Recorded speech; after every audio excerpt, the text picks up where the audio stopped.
Headline: Ukraine War. U.S. to provide long-range missiles in latest aid package. Source: BBC News. Date: 04 February 2023. Details: the U.S. says additional military aid to Ukraine worth $2.2 billion, £1.83 billion, will include long-range missiles capable of doubling its attack range. It brings the total amount of military aid given to Ukraine to more than $29.3 billion, £24.31 billion, since February 2022. The package includes ground-launched small-diameter bombs, GLSDB, which can hit targets 150 kilometers, 93 miles, away. But officials refuse to be drawn on speculation that the munitions could be used to attack parts of annexed Crimea. When it comes to Ukrainian plans on operations, clearly that is their decision, Pentagon spokesperson Brig Gen Pat Ryder told reporters. This gives them a longer-range capability, long-range fires capability,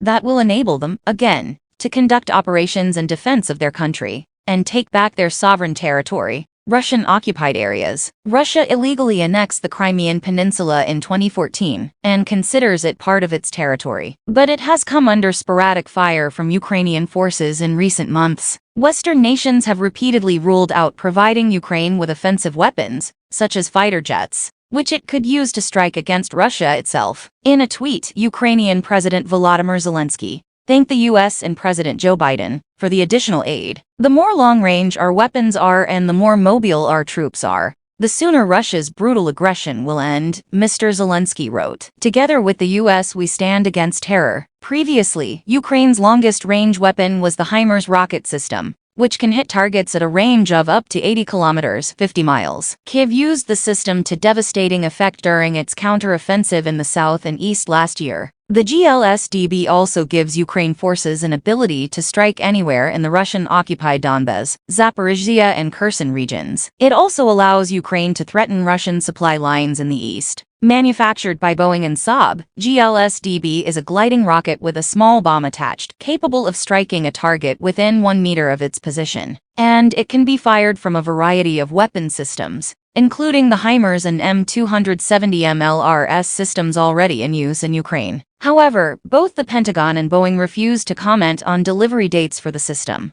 with some reports suggesting that it could take up to 9 months before it reaches Ukraine. The new package, which will also include additional HIMARS missiles and 250 Javelin anti-armor systems, comes amid mounting concerns that Western nations have been too slow to provide fresh military aid to Ukraine. GLSDB should have been approved last fall, U.S. House of Representatives Armed Services Chair Mike Rogers said in a tweet. Every day it's not approved is a day it's delayed getting it into the hands of a Ukrainian ready to kill a Russian. In recent days, reports have emerged that a Russian offensive in the eastern Donbas region has been gaining momentum, with pro-Kremlin bloggers suggesting that the town of Bakhmut, long a focal point of Russian attacks, has been surrounded from 3 sides. But President Zelensky said his forces were entrenched around the town and would not surrender it to Russian assaults. We consider Bakhmut to be our fortress, the Ukrainian leader said. If weapon deliveries are accelerated, namely long-range weapons, we will not only not withdraw from Bakhmut,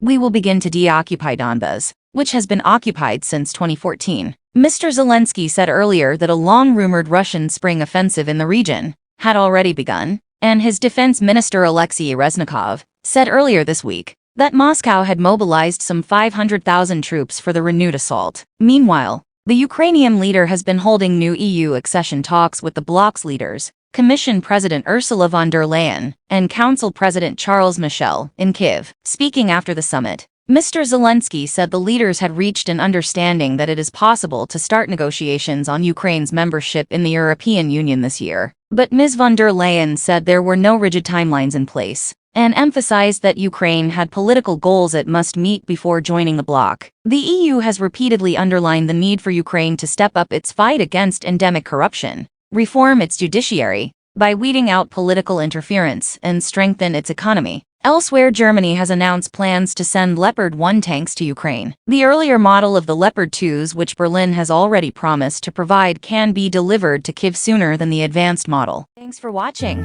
Please like, comment, and share. Don't forget subscribe and click the bell button to get update news reminder.